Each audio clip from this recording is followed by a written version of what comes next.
Varicose veins కి సరైన చికిత్స కోసం సంప్రదించండి ఎవిస్ హాస్పిటల్. నమస్కారం. మాఘపురాణం 2వ అధ్యాయంలోకి వచ్చాం. ఈ రోజున మాఘశుద్ధ విధియ ఆదివారం వచ్చింది.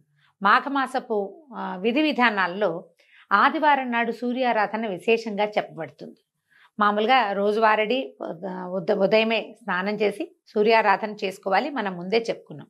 అయితే ఆదివారాల్లో ప్రత్యేకంగా అన్ని రోజులు చేయలేని వాళ్ళు 4 మాఘపు ఆదివారాలైనా తప్పకుండా సూర్య నమస్కారాలు చేసుకోవాలి ఉదయమే స్నానం చేసేసి. అయితే సూర్యారాధన విశేషంగా చేయదలుచుకున్న వాళ్ళు ఆదివారాలు పాలు పొంగించి పాయసం చేసి, మనం రథసప్తమి పాయసం ఎట్లా చేస్తాం, పాలని బాగా పొంగించి పొంగు వచ్చిన తర్వాత బియ్యం కొంచెం నెయ్యి కలిపిన బియ్యాన్ని వేస్తాం. కడక్కండా కొంతమంది ఇళ్లలో కడుగుతారు, బియ్యం విరగకూడదని నెయ్యి కలుపుతారు. కొంచెం నెయ్యి చుక్క వేసి బియ్యాన్ని ఇట్లా కలిపి ఒక 3 గుప్పెళ్ళ బియ్యం, ఒక 1/2 లీటర్ పాలకి ఒక 3 గుప్పెళ్ళ బియ్యం సరిపోతాయి, అంతకంటే పట్టవు. ఈ బియ్యం అన్నం చక్కగా పాలలో ఉడికిన తర్వాత దానికి బెల్లం కలిపి కొంచెం ఏలక పొడి వేసి, జీడిపప్పులు అవి ఏం వేయరండి, పైన ఇంకా వేసేదేం లేదు. ఆ పాలతో ఉడికిన పాయసాన్ని సూర్య భగవానుడికి నివేదన చేయటం అవకాశం ఉన్న వాళ్ళు చేసుకోండి. ఉదయకాలమే ఇది చేస్తే మంచిది. అయితే 2వ అధ్యాయంలో ఏం చెప్పారో చూద్దాం. దిలీప మహారాజు అనేక యజ్ఞయాగాదాలు చేసినటువంటి మళ్ళీ చెప్దామా, ఇక్కడి నుంచి రిపీట్ చేస్తే 2వ అధ్యాయంలో ఏం చెప్పారో చూద్దాం. దిలీప మహారాజు అనేక యజ్ఞయాగాదులు చేసిన పుణ్యాత్ముడు, ప్రజలందరినీ తమ కన్నబిడ్డల్లాగా చూసుకునేవాడు. ఇంతకీ ఈ దిలీప మహారాజు ఎవరు? ఈయన రఘువంశ సంజాతుడు. రఘువంశం మనకు తెలుసు, శ్రీరాముడి వంశమైన రఘువంశానికి ముందరి రాజుల్లో దిలీపుడు ఒక ఆయన. దిలీప మహారాజుది చాలా విశేషమైన గాథ చెప్పబడుతుంది. ప్రఖ్యాత కావ్యమైనటువంటి రఘువంశాన్ని కాళిదాస మహాముని ఏమిటో పేర్లు తప్పేస్తున్నాయి, మళ్ళీ చెప్తాం. పంచకావ్యాల్లో ప్రఖ్యాతమైన రఘువంశ మహాకావ్యాన్ని కాళిదాస మహాకవి రచించాడు. ఆయన ఆ రఘువంశాన్ని దిలీప మహారాజు కథతోటే మొదలుపెట్టాడు. దిలీపుడు చాలా ప్రఖ్యాత పురుషుడు రఘువంశంలో. అయితే ఆయనను గురించే మనం ఈ కథ చెప్పుకుంటున్నాం అన్నమాట. ఈయన ప్రజా సంక్షేమమే ధ్యేయంగా పరిపాలించాడు. ప్రజలందరి చేత మిక్కిలి శ్లాఘనీయంగా పాలించడం వల్ల ఆయన కీర్తి దశ దిశలా వ్యాప్తి చెందింది. ఈ ఊళ్ళో ఉన్న వాళ్ళంతా ఇంకో పక్క దేశాలకు వెళ్ళినప్పుడు మా రాజుగారు అంత గొప్ప రాజుగారు లేరని ఎంతో ప్రచారం చేసేవారనమాట. నిత్యము ప్రజాక్షేమమే జీవిత పరమావధిగా ఉండేవాడు.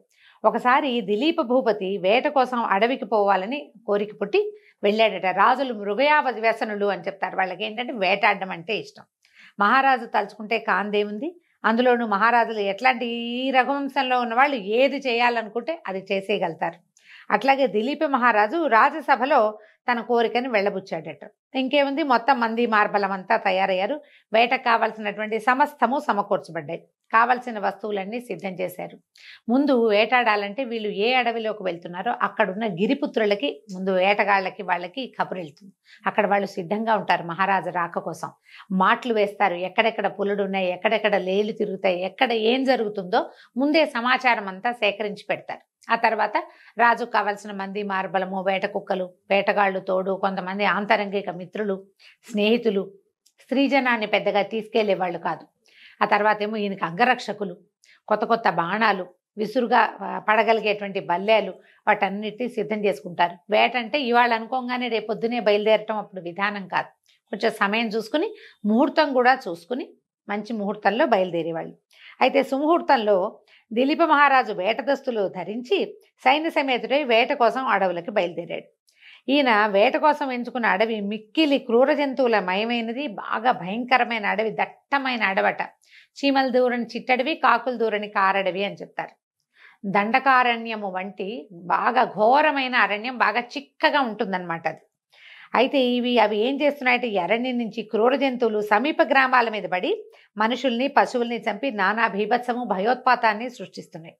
అందుకని ఈయన ఈ ప్రాంతానికి వేటకు వెళ్తే వాటిని దుష్ట శిక్షణ, శిష్ట రక్షణ అవుతుంది. క్రూర జంతువులను కొన్నిటిని చంపేస్తే మిగిలినవి ఆ పక్కకి రాకుండా ఉంటాయి, ఇక్కడ వేట జరుగుతుందని భావించి, తద్వారా చుట్టుపక్కల గ్రామాల్లో ఉన్నటువంటి ప్రజలు వాళ్ళు రక్షింపబడతారని ఆయన ఆ ప్రాంతానికి వేటకు వెళ్దాం అనుకున్నాడు. సరే, మళ్ళీ క్రమంగా ఒక కొద్ది రోజుల్లోనే ఆ సమీపంలో ఉన్న గ్రామాలకి క్రూర జంతువుల బెడదంతా తప్పించేశాడు. మొత్తానికి జరిగింది. అరణ్యంలోకి ప్రవేశించిన తర్వాత ఎన్నో క్రూర మృగాల్ని కనబడకుండా చెట్ల చాటున పొదల మాటున రహస్యంగా పొంచి ఉండి కనిపించిన క్రూర మృగాలన్నీ తన సమూహంతో కలిసి చంపేశాడు. పరివారం అంతా కూడా దీంట్లో నిమగ్నమైంది. ఇలాగా లెక్కలేనన్ని రోజులు ఉండి లెక్కలేనన్ని మృగాలని వధించారట. దిలీపుడు ఒకనాడు మృగంపై బాణం వేయగా అది తప్పించుకొని పారిపోయింది. మృగం అంటే లేడండి, అది చాలా బలంగా ఉంది, బాగుంది, కొట్టాడు. ఆయన వెనక ముందు చూసుకోలేదు, అది పరిగెత్తింది, దెబ్బ తగిలింది కానీ పడిపోలేదు. అది పరిగెత్తేసరికల్లా పట్టు విడవక మహారాజు కూడా దాని వెనకాల పడి పరిగెత్తాడట. ముందు మృగము, వెనకాల దిలీపుడు. ఈ దిలీపుని వెనకాల ఆయన పరివారం అంతా పరిగెత్తింది. అందుమారి జనాలు వెళ్తారు, అంగరక్షకులు, ఆయనకి వేటగాళ్ళు సహాయం వచ్చేవాళ్ళు, మధ్యలో ఏదైనా అనుకోని ప్రమాదం వస్తుంది కదా, అందరూ కలిసి ఆ పక్కకి పరిగెత్తడం మొదలుపెట్టారు.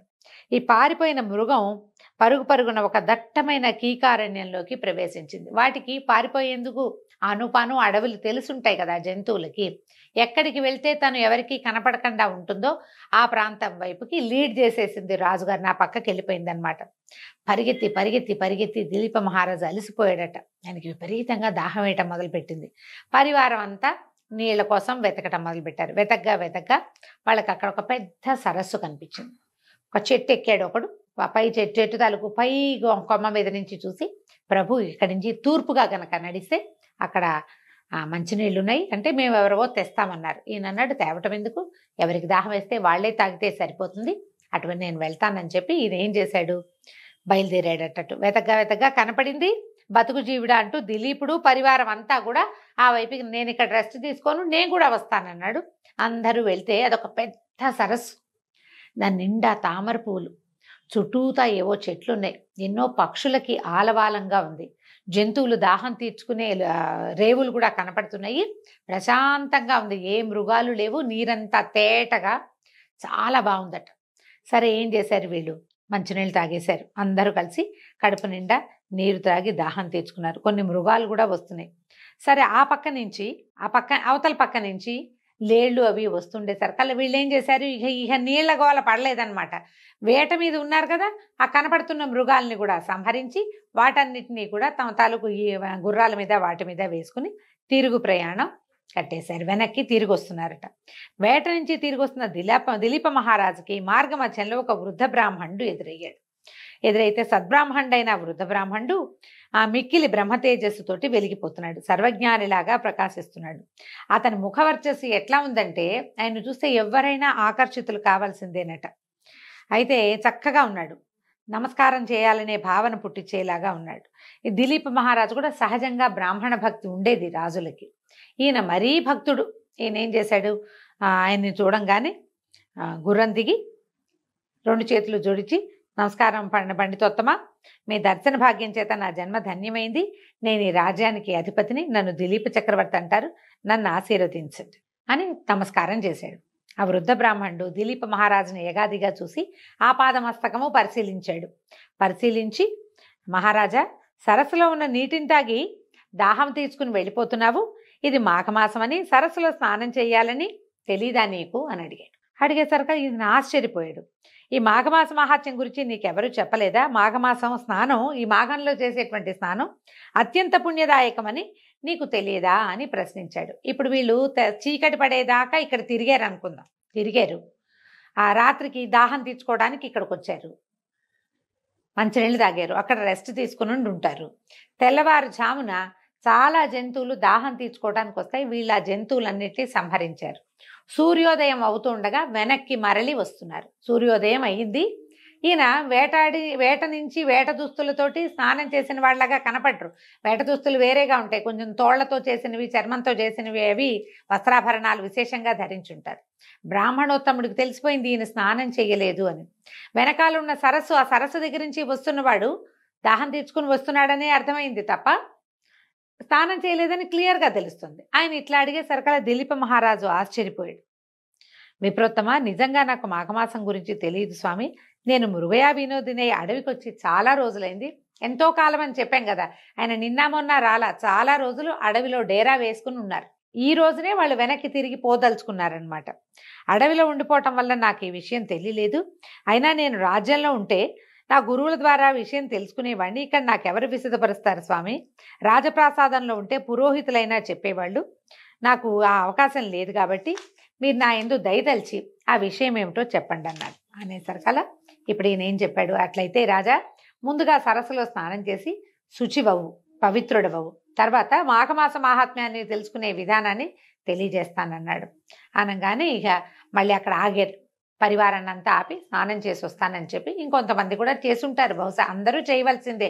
ఇది ఎవరో రాజుగారో ఓ బ్రాహ్మడో ఎవరో చేయవలసింది కాదండి, పసిపిల్ల బాలాది ప్రతి వాళ్ళు చేయవలసిందే. ఇప్పుడు కార్తీక మాసం అనుకోండి, తెల్లవారుజామునే స్నానం చేయాలి. కార్తీకము అత్యంత చలికాలం కాబట్టి అప్పుడు చేయలేము.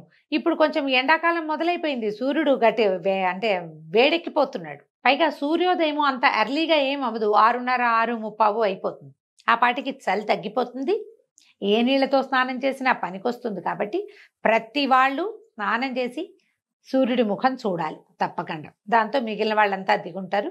రాజుగారు ఏం చేశాడట, చకచకా వెళ్ళి ఈ వేట దుస్తులు విదిలిపెట్టి సరైన దుస్తులు స్నానం చేయటానికి వీలుగా ఉండేవి ధరించి సరస్సులో స్నానం చేసి శుచి అయి వచ్చాడు. వృద్ధ విప్రుడి దగ్గరకు వచ్చాడు. అప్పుడు వృద్ధ బ్రాహ్మణుడు దిలీప చక్రవర్తిని దీవించి, ఇక్ష్వాకు వంశ కులగురువైన వశిష్ఠ మహర్షి నీ దగ్గరికి తరచుగా వస్తాడు కదా, నువ్వు ఆయన్ని కలుస్తావు. ఆయన తపశ్శక్తి సంపన్నుడు, సకల శాస్త్రములు తెలిసిన దిట్ట, సర్వజ్ఞాని. ఆయన నాకంటే విపులంగాను వినసొంపుగాను మాఘమాస విశిష్టతను గురించి వివరించగలడు. నేను వృద్ధుండైపోయాను, జవసత్వాలు ఉడిగిపోయినాయి, ఆయన చెప్పినంత గొప్పగా నేను చెప్పలేను. కాబట్టి వశిష్ఠ మహర్షి ద్వారా మాఘమాస మహాత్మ్యాన్ని తెలుసుకో, నేను ఇంకా చాలా దూరం వెళ్ళాలని చెప్పి ఆ వృద్ధ బ్రాహ్మణుడు వెళ్ళిపోయాడు. ఈయనతోటి మాఘ స్నానం చేయించాడు వృద్ధ బ్రాహ్మణుడు వచ్చి. దిలీప చక్రవర్తి మనసంతా ఆ మాఘమాస మహాత్మ్యం ఏమిటి, ఒక ఆయన కనపడంగానే నమస్కారం చేసిన మరుక్షణం మాఘస్నానం చేయలేదు ఏమిటి అని ప్రశ్నించాడంటే అది చాలా విశేషమైంది, నేను ఇంతకు ముందు తెలుసుకోలేదు అనే అనుకుని ఈయన జిజ్ఞాసతోటి చకచకా బయలుదేరాడు. శీఘ్రంగా తన పరివార సమేతంగా నగరానికి తిరుగు ప్రయాణం కట్టాడు. వృద్ధ బ్రాహ్మణుడి మాటలు పదే పదే జ్ఞాపకం రావటంతో సరిగా నిద్ర కూడా పట్టలేదట. మర్నాడు ఉదయాన్నే లేచి కాలకృత్యాలు స్నానాది కార్యక్రమాలు ముగించుకుని శుచి అయి ధవళ వస్త్రాలు ధరించి సకలాభరణాలు ధరించి తన మంత్రి సామంతులతో కలిసి వశిష్ఠ మహర్షి ఆశ్రమానికి బయలుదేరాడు. సూర్యవంశ కులుగురు అయినటువంటి వశిష్ఠ మహర్షి వద్దకి చేరాడు. ఆ సమయంలో ఆ వశిష్ఠుల వారు తపస్సమాధిలో ఉన్నారు. వారి శిష్యులు రాగయుక్తంగా వేద పఠనం చేస్తున్నారు. ఆ దృశ్యాన్ని చూసినటువంటి దిలీపుడు వాళ్ళకి తపోభంగం కాకూడదు, వీళ్ళకి పాఠభంగం విద్యాభంగం కాకూడదు, విద్యా సమయాన్ని పాడు చేయకూడదు కదా అని భావించి కాసేపు వేచి ఉన్నాడట.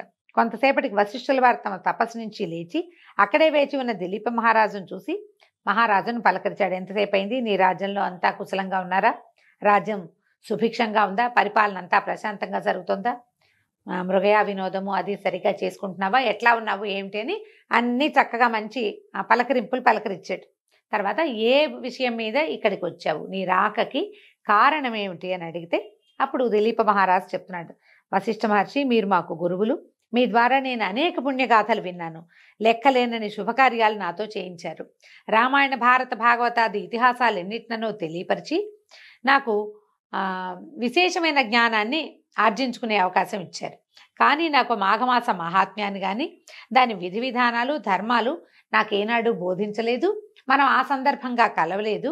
కాబట్టి మీరు నా యందు దయతలిచి ఇది మాఘమాసమట, ఈ మాఘమాస మహాత్మ్యాన్ని, ఈ మాసంలో నేను చేయవలసినటువంటి విధి విధానాలు ధర్మాలు దాన ధర్మాధికాలు మాఘమాస విశిష్టత కూడా వివరించమని వేడుకుంటున్నానని మహారాజు అడిగాడట.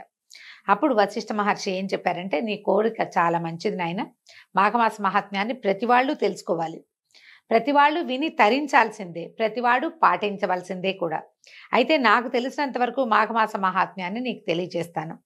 ఇది ఈ మాఘమాసంలో నదీ స్నానము అత్యంత ఫలదాయకము. ఇప్పుడు నెల రోజులు 30 రోజులు నదీ స్నానం చేయటం మనబోటి వాళ్ళ వల్ల కాదు, ఎవరి వల్ల కాదండి, నదీ పరివాహక ప్రాంతాల వాళ్ళ కూడా ఏదో పనో ఇబ్బందో వస్తాయి కదా. కానీ తప్పకుండా నదీ స్నానం చేయాలంటే దీనికి విధానం ఏం చెప్తున్నారండి, పర్వదినాలలో స్నానం చేయటం. ఎట్లా, పంచమి నాడు, పాడ్యమి, పంచమి, సప్తమి, ఏకాదశి, ద్వాదశి, పౌర్ణమి ఇలాంటి తిథుల్లో స్నానం చేస్తే చాలా విశేషం. లేదా ఆదివారాలు కూడా మామూలుగా తిథులు చెప్తారు ప్రత్యేకంగా పర్వదినాలకి, కానీ మాఘంలో ఆదివారాలు కూడా స్నానానికి విశేషంగా చెప్తారు. ఈ లెక్కబెట్టి కనీసం ఈ 10, 14, 13 రోజుల్లో ఏదైనా అన్ని రోజులు కానీ లేదా ఏదైనా ఒక్క రోజైనా కానీ అవకాశం తీసుకుని నదీ స్నానం చేస్తే చాలా మంచిది. సముద్ర స్నానం కూడా చాలా విశేషంగా చెప్తారు. సముద్రం అందరికీ అవకాశం ఉండదు, నది కొంతమందికైనా కుదురుతుంది కాబట్టి స్నానం చేయాలి. ఈ మాఘమాస నదీ స్నానం అత్యంత ఫలదాయకం. ఈ మాసంలో నదీ స్నానం చేయటం వల్ల దొరికేటువంటి పుణ్యఫలము మరి ఏ యజ్ఞయాగాదులు క్రతువులు చేసినా లభించదు. ఈ మాసం నందు మనుషులు నదీ స్నానం చేసి అత్యంత పుణ్యాత్ములవుతున్నారు. ఈ మాఘమాసం ఒక ప్రత్యేకతను ఏం సంతరించుకుందంటే ఒక్కసారి నదీ స్నానం వల్లే పుణ్యలోకాలు లభిస్తాయట. ఇది మనం ఇప్పుడు జీవించి ఉండగా లభించేది కాదు. పుణ్యలోకాలు అంటే మరణానంతర సుఖం లభిస్తుందని చెప్తారు. దాంతో పాటుగా ఇంకోటి ఏం చెప్తారంటే ఇది సూర్యారాధనకి అనువైన మాసం కాబట్టి నదీ స్నానం చేసి సూర్యుడికి అర్ఘ్యం ఇవ్వటం వల్ల ఆరోగ్యం సిద్ధిస్తుంది. మనం మరణించిన తర్వాత వచ్చే పుణ్యలోకాల కంటే ఇప్పుడున్న సమయం బాగుండాలి కదా, ఆరోగ్యం సిద్ధిస్తుంది. రవి అత్యంత ప్రసన్నుడుగా ఉంటాడు. ఏదైనా మనకి గ్రహ దోషాలు ఉన్నాయి, రవి దోషాలు కనిపిస్తాయి జాతకంలో, అలాంటి వాళ్ళు కూడా ఈ మాఘమాసం ఈ నెల రోజులు పొద్దున్నే స్నానం చేసి సూర్యదర్శనం చేసుకుంటే రవి వల్ల సూర్యగ్రహం వల్ల కావలసిన పనులు అవుతాయట. ఆరోగ్యమే కాదు, గవర్నమెంట్ ఉద్యోగాలు రావటం, గవర్నమెంట్ ఆఫీసుల్లో ఉండే ఇబ్బందులు అలాంటివి తొలుగుతాయని కూడా కొంతమంది పెద్దవాళ్ళు చెప్తూ ఉంటారు. ఈ మాఘమాస స్నానము శాశ్వత స్వర్గలోక ప్రాప్తినిస్తుంది. అంతేకాని ఇతర యజ్ఞయాగాదుల్లాగా తాత్కాలిక ఫలితాన్ని ఇవ్వదు. అంటే యజ్ఞయాగాదుల్లో 100 యజ్ఞాలు చేసిన వాడికి స్వర్గం లభిస్తుంది అంటారు. ఆ పుణ్యం అయిపోయాక వెనక్కి తిరిగి వచ్చేస్తారు. కానీ ఈ మాఘమాసంలో చేసేటువంటి స్నాన విధుల వల్ల శాశ్వతంగా స్వర్గలోక ప్రాప్తి లభిస్తుందట.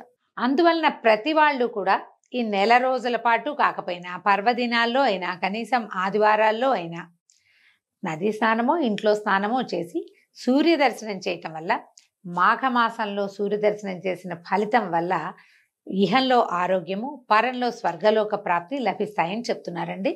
దీంతో 2వ రోజు పారాయణ పూర్తయింది. రేపు ఉదయం మళ్ళీ 3వ రోజు పారాయణతో కలుసుకుందాం. నమస్కారం.